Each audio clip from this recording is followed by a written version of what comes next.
So, a very good morning to all of you. Jai Hind and welcome to the daily current affairs and MCQ series. Hanji, good morning Rituraj, good morning Iqbal, good morning Gajanan. Chaliye, great. I believe that all of you are doing good, preparing well for your examination. Okay, fine. So, let's begin with the first article that we are talking about. So, the tussle between the farmers groups and the government continues, but in the background, the Cabinet Committee on Economic Affairs, that is the CCEA, which has the power to raise or change the MSP for various crops in the country. As many as, remember, 23 crops are there for which the government provides the minimum support price, that is the MSP, right? So the upcoming Rabi season is here, and with in its mind to woo the farming community, to woo the farmers who are, continuously been on a protest spree. For that farmers, the government has now hiked MSP for the Rabi crops. So let's take a look at what exactly has been done and for what crops the MSP has been hiked. So the Cabinet Committee on Economic Affairs, which is chaired by the Prime Minister, that has approved an increase in the MSP for all the mandated Rabi crops for the Rabi marketing season 2022-2023. That is the upcoming marketing season of Rabi crops. Then the sowing of Rabi crops, as I told you that the season is almost upcoming. It begins from the month of October. Immediately after you have the harvest of the Kharif crops, which are the crops which you sow in the summer season, and this is the time of their harvest, right? If we talk about the MSP, then certainly you must be knowing that it is the rate at which the government or the government agencies, for that matter, on behalf of the government, they purchase the grains from the farmers, and then it is channelized to the various PDS shops in the country, the fair price shops as you call them, right? Then currently the government fixes MSP for as many as 23 crops, both for the Kharif and the Rabi seasons. So what becomes important from your prelims perspective is that sometimes UPSC is also asked what is the exact number of crops for which MSP is provided. So right now it is 23. Apart from that, this is the Rabi crops for which the hike has been notified by the CCEA. Now remember, it is not for the Kharif crops, it is only for the Rabi crops for which the sowing season is coming in the month of October, right? So it becomes important from the prelims perspective, right? Chaliye. So let's take a question now. Hanji. Which of the following are examples of the Rabi crops? Paddy, wheat, mustard, groundnut, linseed and gram. हाँ जी, इस question का answer दीजिए, तब उसके बाद फिर हम discuss करेंगे कि कौन सी इसमें से खरीफ है और कौन सी इसमें से रबी है, क्योंकि इस तरीके से भी यूपीएससी ने पिछले वर्षों में सवाल पूछे हैं कि आपको 6-7 क्रॉप्स दे देंगे और बोलेंगे आइडेंटिफाई करने के लिए कि रबी या खरीफ में से इसको आइडेंटिफाई करिए. हाँ बिल्कुल सिद्धि, exactly. MSP is recommended by the CACP certainly, but the final call is taken by the CCEA, which is led by the Prime Minister, right, or chaired by the Prime Minister. हाँ जी, good morning Pranjal, good morning Rohit, Rahul, Siddhi, Bittu, Kshitija, good morning Pooja. Okay, so Harsharan is saying D, Siddhi is saying D. अब कुछ लोग B कह रहे हैं. Great. चलो, सो देखो, सबसे पहले तो दो मोस्ट इंपॉर्टेंट जो आपकी रबी क्रॉप्स हैं, these are the two most important rabi crops, that is wheat and mustard.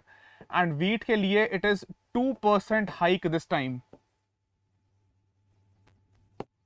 A 2% hike was announced in the price or in the MSP which the government is providing for the rabi crop of wheat. ठीक है, पहले जो है ये 1975 रुपए पर quintal था, अब इसको इंक्रीज करके ₹2015 पर क्विंटल जो है कर दिया है. That is what the increase is in the crop, that is wheat. Certainly wheat, mustard, then you have linseed, groundnut जो है वो खरीफ है, ग्राम जो है वो फिर रबी है. तो ये दो क्रॉप्स हैं, paddy and groundnut, they are kharif crops. Whereas second, third, fifth and sixth, that is second, third, fifth and sixth. Answer will be D. These all are the rabi crops, right?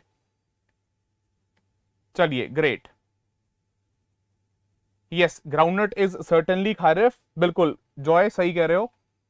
हाँ, paddy भी नहीं आएगा. That is why you have to exclude one also.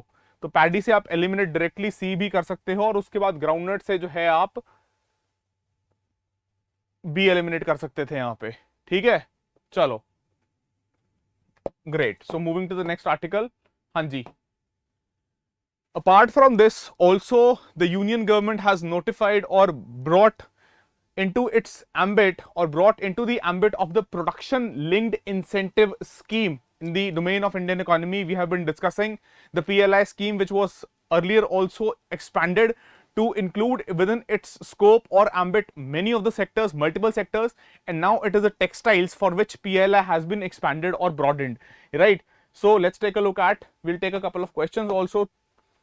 The Union Cabinet has approved an outlay of 10,683 crore for the production linked incentive scheme for the textile sector. Remember, textile sector को तवज्जो यहाँ इसलिए दी जा रही है because it is very employment or you can say labor intensive sector. To generate employment, this sector is intensive in nature when we talk about the participation of the labor force. And that is why to generate employment, if you give boosts or if you give support to the textile sector, it would augur well for the generation of employment in the economy, which would be having a cascading effect on the overall growth of the economy, right? Then the scheme's incentive structure is designed to encourage investment in fresh capacities in the man-made fiber. Now remember, there are two fibers which are dealt by the textile sector. First is the natural and second is the man-made fiber.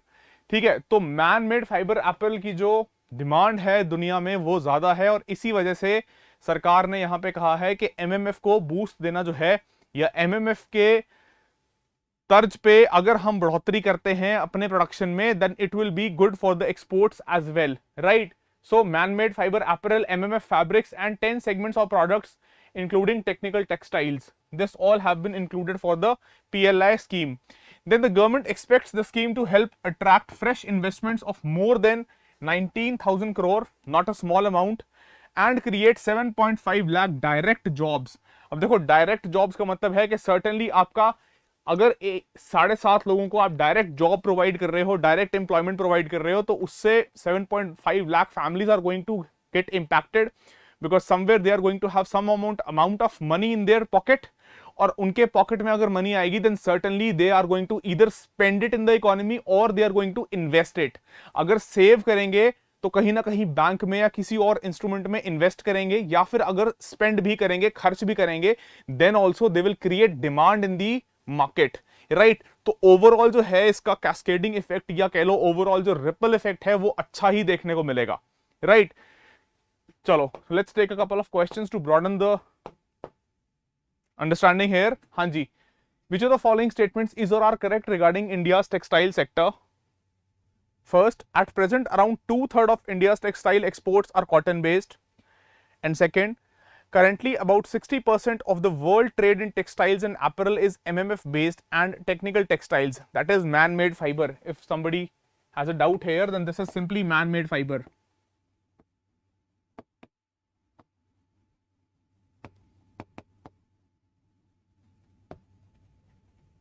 हाँ जी.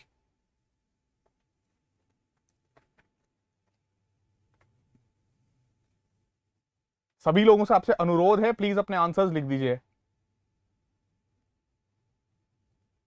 Okay, great. Near unanimity in the answers.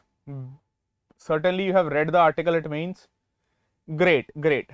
देखो, इसीलिए जो ये अभी production linked incentive scheme लेके आई है सरकार textile sector के लिए, इसके पीछे यही रीजन है कि 60% से लेके या 66% से लेके 70% जो ग्लोबली अभी टेक्सटाइल्स में ट्रेड है, that is based on the man made fibre and technical textiles. ठीक है, अगर आपको इस ट्रेड का हिस्सा बनना है then certainly you have to augment your capacity on the man made fibre textile front, right? So second is correct. And India का जो state of affairs है with respect to textile sector, that currently is shown by the first statement, which is also correct, that 2/3 of India's textile exports are cotton based, right? So both the statements stand to be correct here. Your answer for question 2 will be C. हाँ जी, exactly, बिल्कुल बिल्कुल बिल्कुल. चलिए, so let's take another question. हाँ जी, which of the following statements is or are correct with respect to production linked incentive scheme for the textile sector? First, the scheme envisages 4 levels of investment with different sets of incentives. Second, under the scheme, priority would be given for investment in aspirational districts, tier 3, tier 4 towns and rural areas. And third, a firm can invest a minimum rupees 300 crore in plant machinery excluding land to produce the identified products to ensure eligibility for the incentives. हाँ जी, देखो पिछले कुछ महीनों में PLI जो scheme है, overall बात कर रहा हूं, प्रोडक्शन लिंक्ड इंसेंटिव स्कीम जो है, इसमें कई सारे सेक्टर्स को ऐड किया गया है. तो प्रोबेबिलिटी अच्छी खासी है कि यूपीएससी प्रीलिम्स में अभी अक्टूबर में जो होना है, आप एक सवाल एक्सपेक्ट कर सकते हो पीएलआई के लिए. चलो, आंसर अभी तक तो बी आ रहा है. ओके, ठीक है, बी आंसर आप लोग दे रहे हो. दैट मींस के फर्स्ट स्टेटमेंट इनकरेक्ट है. Why is first statement incorrect? Why is the first statement incorrect? अगर जो लोग बी लिख रहे हैं, प्रांजल is saying D.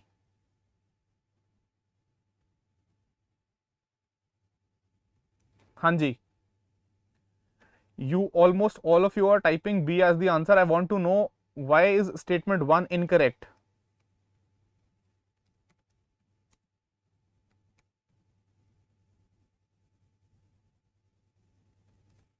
Okay,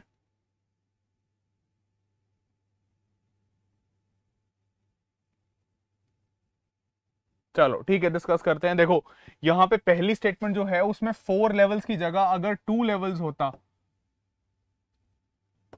there are 2 levels which have been provided for in the PLI for textile sector. So first is incorrect, 4 levels नहीं है. और उसमें से एक लेवल जो है वो थर्ड स्टेटमेंट आइडेंटिफाई करती है कि मिनिमम 300 करोड़ की अगर आप इन्वेस्टमेंट कर रहे हो, लेकिन उसमें लैंड को इंक्लूड नहीं कर सकते, लैंड उसमें से एक्सक्लूडेड है. उस डोमेन में आप प्लांट मशीनरी इन सब चीजों को इंक्लूड करके अगर 300 करोड़ की इन्वेस्टमेंट कोई कंपनी कर रही है, ठीक है, तो वो एलिजिबल होगी इंसेंटिव्स के लिए under the PLI for textiles. ठीक है, so third is correct. Then second is also correct कि मेजॉरिटी फोकस सरकार चाहती है कि वो ऐसे एरियाज में रहे जो एस्पिरेशनल डिस्ट्रिक्ट्स के अंडर आते हैं, टीयर 2, टीयर 4 और रूरल पॉकेट्स जो हैं जहां पे relatively you do not have many of the industries being set up, और you can say to boost the rural employment also and to give advancement to these areas on the level of what industries are operating in the tier 3, tier 4 or the districts which are falling under the aspirational districts. ठीक है, so that is why this has been given emphasis in the PLI scheme for textiles. कि यहाँ पे देखो simple सी बात है, जो मेट्रोपॉलिटन सिटीज हैं या जो मेट्रोपॉलिटन्स के आसपास सैटेलाइट्स भी डेवलप हो जाते हैं, जैसे दिल्ली अगर एक एग्जांपल के तौर पे मैं कोट करूं, तो दिल्ली पहले डेवलप हुआ, उसके बाद उसके around you have now developed many of the cities which were earlier less developed, but with time they also reaped the benefits of Delhi developing, or a developed Delhi, such as Gurgaon, such as Faridabad, such as Ghaziabad, such as Noida. But the point is that that these states or these cities, they certainly have the industrial hubs present there. What about these areas which are aspirational districts or which are tier 3, tier 4 cities, जहां पे relatively कोई ज्यादा industrial setup के लिए interested नहीं होता? ठीक है, that is the reason here कि ये सरकार ने इस स्कीम में एक एम्फेसाइज करके बात कही है. और जो 4 लेवल्स हैं, 4 लेवल्स नहीं है, 2 लेवल्स हैं. और एक बच्चे का डाउट आया था कि जो टेक्निकल टेक्सटाइल्स हैं उसका क्या एग्जांपल हो सकता है, या टेक्निकल टेक्सटाइल्स के ऊपर इलाबोरेट करो. तो देखो टेक्निकल टेक्सटाइल्स में अलग अलग तरीके के फाइबर जो हैं वो हम उनकी बात करते हैं, जिनको आप अलग अलग वेरिड इंडस्ट्री में यूज कर सकते हो. जैसे कि ऑटोमोबाइल इंडस्ट्री एक एग्जांपल के तौर पे, there are multiple type of textiles, there are multiple type of fibers that are developed for their use in different types of industries. One such example could be quoted as the automobile industry, as the civil, or you can say the civil engineering industry. उन सब sectors में जिस तरीके के अलग अलग आप उसमें, जैसे अगर मैं सिविल इंजीनियरिंग कोड करूं तो आप देखते हो उसमें कि बहुत सारी क्रेन्स में बहुत अलग अलग तरीके की रस्सियां यूज होती हैं, ठीक है, तो that could be an example of technical textiles. इस तरीके के जो स्पेशलाइज्ड हम टेक्सटाइल्स को डील करते हैं, दैट इज टेक्निकल टेक्सटाइल्स। हाँ, मेडिकल इंडस्ट्री भी आप कोट कर सकते हो, यस एग्जैक्टली, ठीक है, न्यूमरस एग्जांपल्स हो सकते हैं, so on and so forth, right. चलिए, so I believe this is clear to everybody. So यहां पे आंसर सर्टेनली आपका फर्स्ट तो गलत है, सेकंड एंड थर्ड मतलब कि आंसर विल बी बी। चलो, ग्रेट। सो मूविंग फॉरवर्ड, ये 2 लेवल्स की इन्वेस्टमेंट है, आप इसको रीड कर सकते हो पीडीएफ में। Let's move to the next article that concerns the domain of international relations, where you are having the developments on the nuclear front, that is the joint comprehensive plan of action, जिसकी उम्मीद की जा रही थी that with the coming of the new Biden administration in the United States, he will be interested in reviving the JCPOA or the nuclear or Iran nuclear deal. But now things don't seem to be turning out that way, because the IAEA, which is the UN watchdog for the nuclear activities across the world, that has cited in its report that Iran is not very much cooperating with the officers of IAEA with respect to the inspections that have to be done at the sites in Iran, right?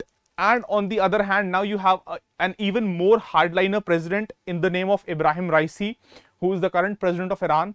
Remember, recently only Iran had its presidential elections, and this gentleman here, who is a more hardliner, that came to power. So they have decided to somewhat lock horns, because the statement from Iran's president has come that any hardening of stance by the UN atomic watchdog, that is the International Atomic Energy Agency, that will be counterproductive for reviving the talks or the nuclear talks between Iran and the world powers. This week itself, on Friday, the world powers are going to have a meeting with the Iranian envoy to discuss as to how this JCPOA can be revived, or what could be the possible, get away from the situation that right now Iran is into. So the IAEA has accused Iran of hindering an inquiry into its past nuclear activities, के Iran की तरफ से IAEA को access नहीं दी जा रही है जो भी न्यूक्लियर साइट्स हैं ईरान में वहां पे, ठीक है। और IAEA ने अपनी एक रिपोर्ट में ये कहा है, जो मेंबर स्टेट्स को सबमिट की थी, which was reviewed by Reuters media outlet, that there has been no progress on 2 central issues, के 2 central issues पे the progress has been hindered।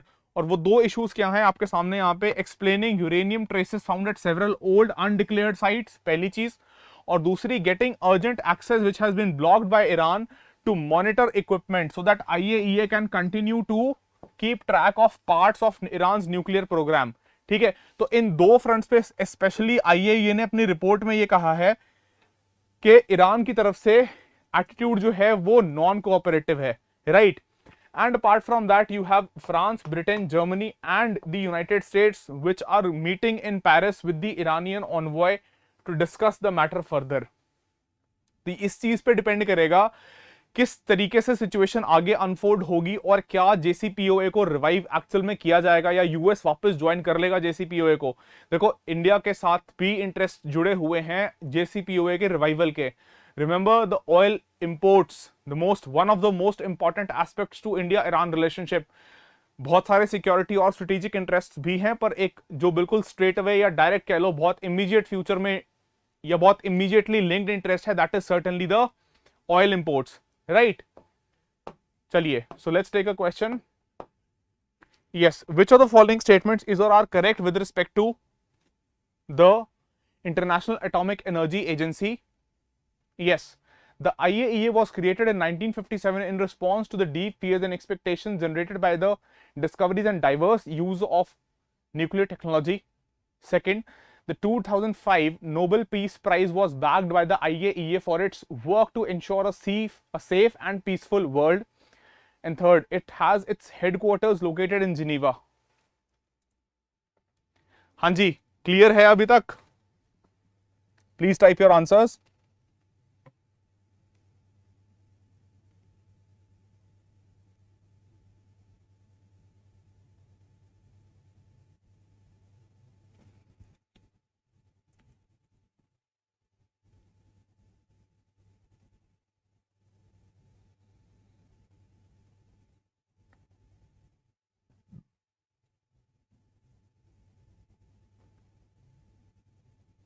Okay, A and B,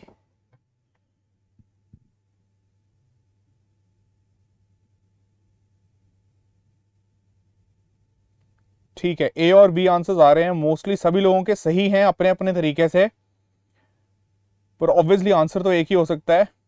great, देखो simple सी बात है, you don't have the IAEA headquarters located in Geneva, rather they are located in Vienna, that is in Austria,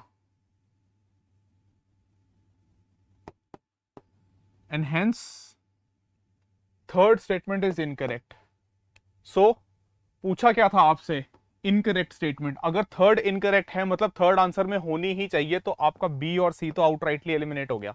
Then you have to look for first statement, that is whether the IAEA was created in 1957. If you are able to chalk out that yes it was, then certainly you will be arriving at your answer, because first is correct and hence D will be eliminated and you will have A as the answer, that is only third statement is incorrect.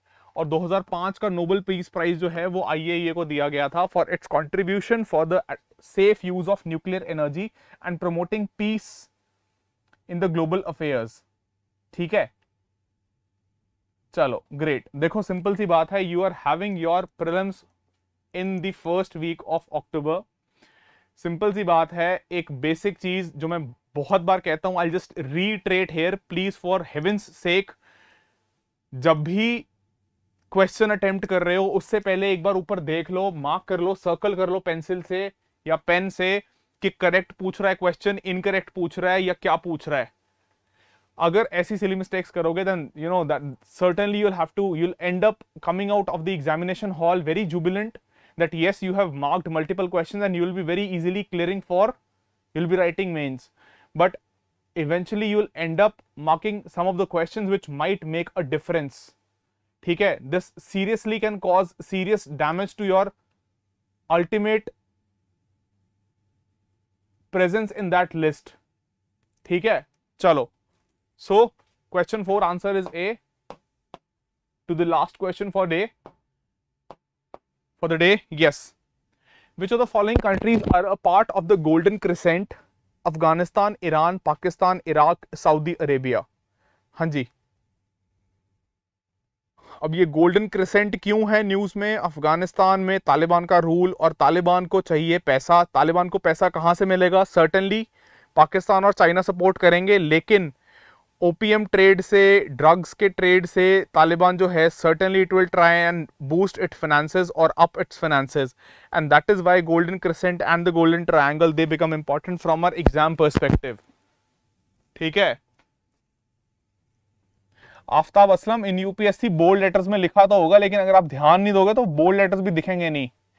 See, the point is that in exam pressure, when you're sitting in the current, when you're sitting in the actual exam situation, then you have to be more careful, you have to be more vigilant, right? चलो great. सो देखो यहां पे simple सी बात है, अफगानिस्तान के साथ साथ ईरान और पाकिस्तान हैं जिनको आप इंक्लूड करते हो गोल्डन क्रिसेंट में। ठीक है, दैट इज द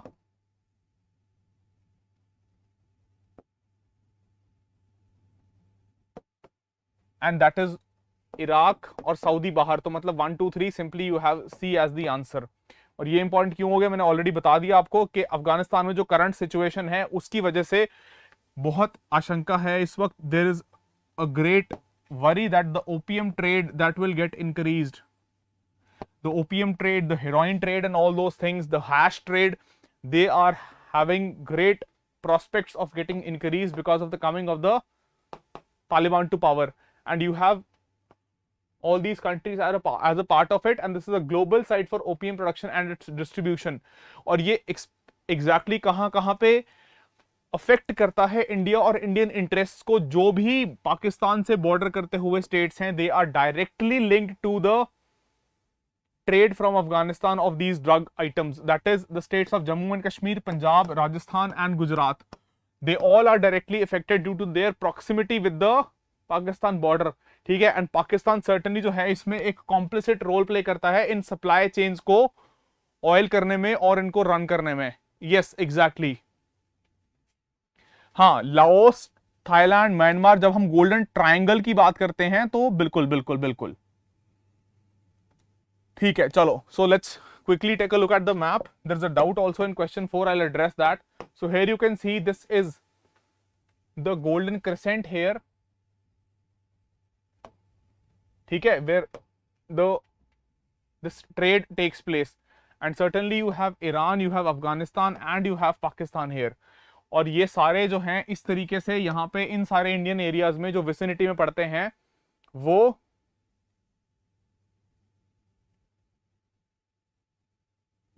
वो जो हैं अफेक्ट होते हैं डायरेक्टली इन सब चीजों से. ठीक है, चलो. So before wrapping the session there is a doubt in question 4. हाँ जी, I'll just address it.